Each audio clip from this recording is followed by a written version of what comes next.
तो hello guys, this side Aditya और मैं आज आपके लिए फिर एक इंस्पिरेशनल स्टोरी लेके आया हूँ। बहुत इंस्पिरेशनल स्टोरी है ये भी, होप आप इसे भी इंजॉय करोगे। तो होता क्या है, एक बार एक इंसान की बहुत बुरी आदत होती है। उस इंसान की ये बुरी आदत होती है कि वो जहां पर भी जाता है लोगों की सिर्फ बुराइयां करता है, लोगों के बारे में भला बुरा बोलता है। वो किसी भी पार्टी फंक्शन में गया होता है, किसी भी माहौल में गया होता है, वो बोलता है कि तूने कैसे कपड़े पहन के आ गया है, तेरे ऊपर कपड़े बिल्कुल अच्छे नहीं लग रहे, तूने कैसे जूते पहन लिए हैं, ये तेरे को नहीं पहनना चाहिए था। ऐसे ही वो नेगेटिव कमेंट पास करता है। तो जब एक दिन वो पार्टी से घर लौट रहा होता है तो जो उसकी वाइफ होती है, उसकी जो बीबी होती है, उससे बोलती है कि मैं आज आपको एक चीज बताना चाहती हूँ। मैं आपको बताना चाहती हूँ कि जब आप लोगों के बारे में इतनी बुरी बुरी बातें बोलते हो, उनके बारे में भला बुरा बोलते हो, तो जब आप वहां से चले जाते हो तो लोग भी आपके बारे में वैसी बुरी बुरी बातें बोलते हैं जैसे कि आपने उन्हें बोला था।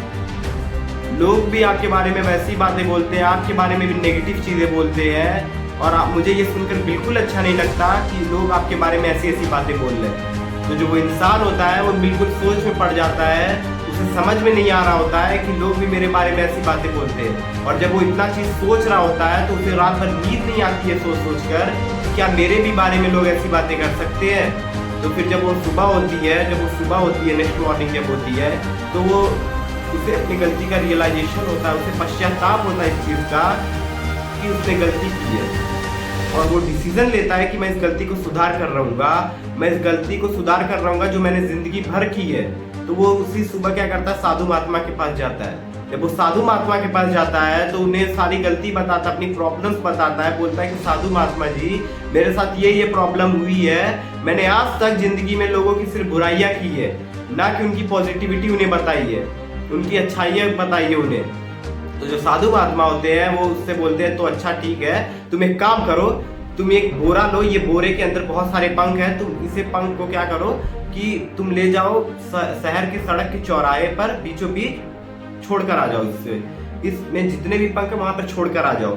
तो जो वो इंसान होता है बिल्कुल ऐसा ही करता है। वो जाता उसी दिन क्या करता है, उस सड़क के चौराहे पर जाता है और जितने पंख होते हैं उस बोरे के अंदर सबके सब पंख को छोड़कर बस थैला लेके भागा भागा महात्मा के पास आ जाता है। जब वो महात्मा के पास आता है, उन्हें बताता है कि महात्मा जी, मैंने जैसा आपने बोला था मैंने बिल्कुल वैसा ही किया, मैंने सारे पंख को सड़क के चौराहे पर छोड़कर आ गया।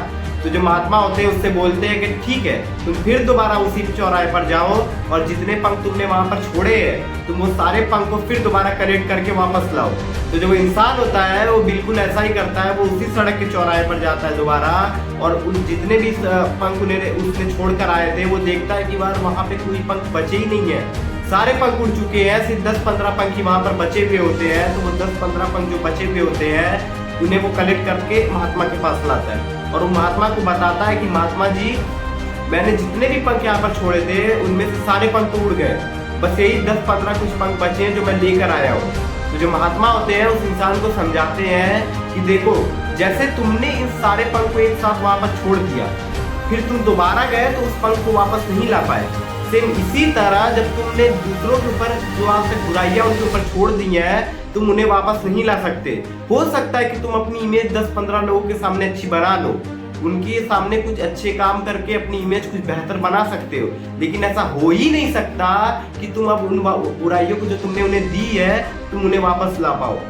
तुम आगे से ये कर सकते हो कि तुम नेगेटिव चीजें ना बोलो दूसरों के बारे में, उनके अच्छाइयाँ बोलो उनके बारे में, और तुम अच्छी इमेज बनाओ उनके सामने। जो भी हो सकता है तुम नेगेटिव चीजें उनके बारे में ना बोलो। तो आज हम में से भी बहुत सारे लोगों के साथ ऐसा ही होता है कि हम एक सामने वाले इंसान की सफेद शर्ट के ऊपर एक दाग ढूंढने की कोशिश करते हैं। हम ये नहीं देखते कि वो सामने वाले इंसान के ऊपर वो पूरी की पूरी शर्ट कितनी अच्छी लग रही होती है। आज हम सारे इंसान इस जवान की कीमत नहीं समझ पाते। प्रॉफिट मोहम्मद ये कहकर गए हैं कि एक इंसान के अंदर जो सबसे हल्का ऑर्गन होता है वो उसकी टंग होती है, लेकिन आज हम में से ही बहुत सारे लोग इस टंग का इस्तेमाल करना नहीं जानते, इसे संभालना नहीं जानते। आप उनके जैसे मत बनिएगा, आप उनके साथ मत रहिएगा जो इस जबान का सही इस्तेमाल नहीं कर पाते, इसे संभाल नहीं पाते। तो आज का मोरल ऑफ द स्टोरी भी यही है कि आप उनके जैसा ना बने, आप इस टंग का सही इस्तेमाल करें और वहीं पे इस्तेमाल करें जहाँ पर इसकी एक्चुअल में नीड हो। तो होप आपको ये वीडियो अच्छा लगा होगा, आप अपना बेटर वर्जन बनने में आपको ये बहुत हेल्प करेगा। और तब तक के लिए थैंक यू, मिलते हैं नेक्स्ट वीडियो में।